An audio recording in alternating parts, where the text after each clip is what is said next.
സർവശക്തനായ ദൈവത്തിൻ്റെ അതിപരിശുദ്ധ നാമം അതിയായി മഹത്വപ്പെടുമാറാകട്ടെ. നിങ്ങൾ ശ്രവിക്കുന്നത് ജീസസ് വോയിസ് മെസ്സേജ്. എല്ലാ ദൈവമക്കൾക്കും കർത്താവായ യേശുക്രിസ്തു നാമത്തിൽ സ്വാഗതം.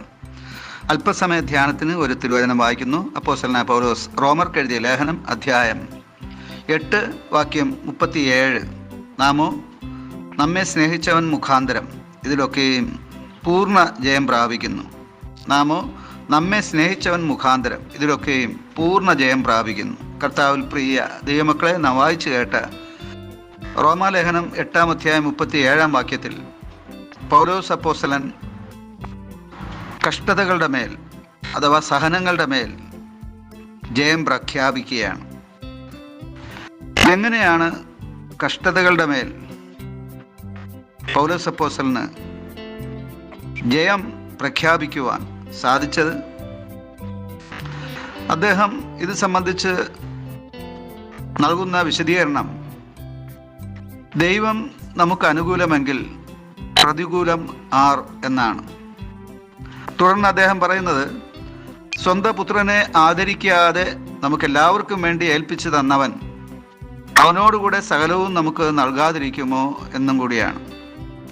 അതുകൊണ്ട് തന്നെ ഈ ലോകത്തിൽ നാം ജീവിക്കുമ്പോൾ നമുക്കുണ്ടാകുന്ന വിവിധങ്ങളായിട്ടുള്ള പ്രതിസന്ധികളെ ദൈവസ്നേഹത്തിൻ്റെ പ്രതീകമായി നാം കാണേണ്ടിയിരിക്കുന്നു. അപ്പൻ ശിക്ഷിക്കാത്ത മകൻ എവിടെയുള്ളൂ എന്നാണ്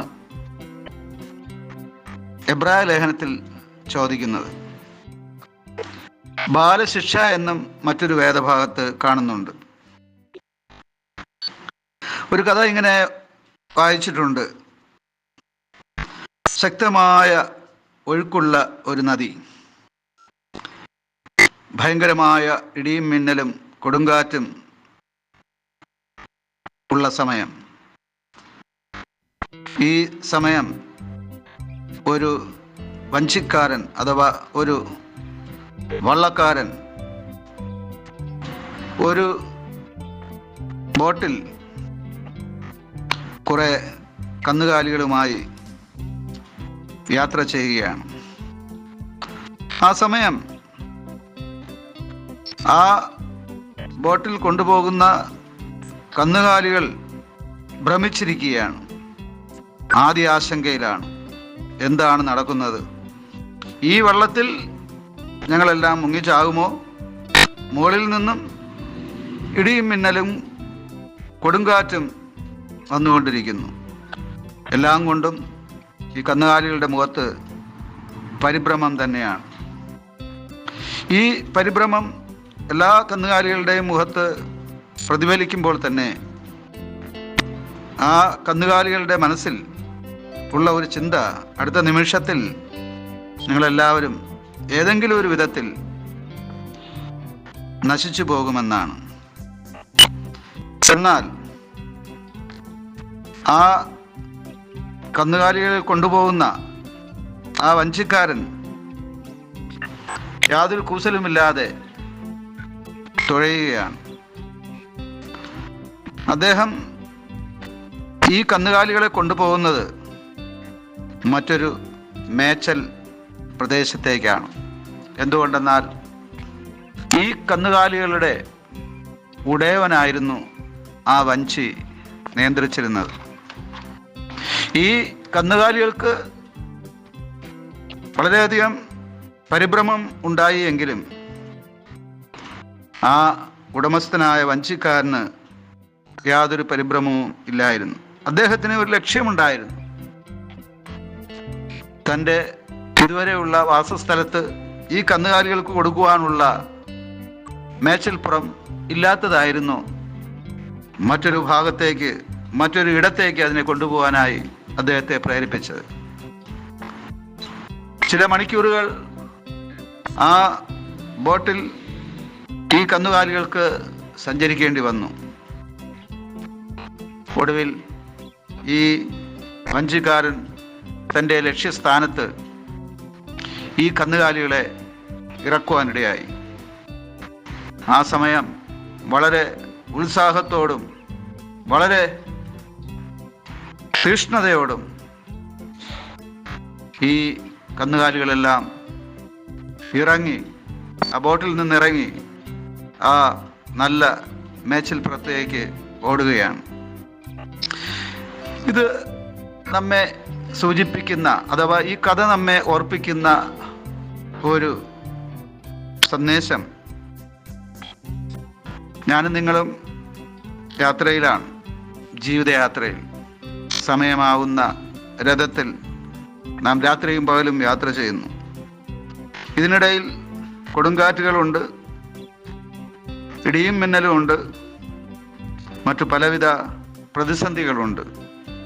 എന്നാൽ ആ സമയം ഈ മൃഗങ്ങളെപ്പോലെ, ഈ കന്നുകാലികളെ പോലെ നാം പലപ്പോഴും പരിഭ്രമിച്ചു പോകുന്നുണ്ട്, ആശങ്കപ്പെടാറുണ്ട്.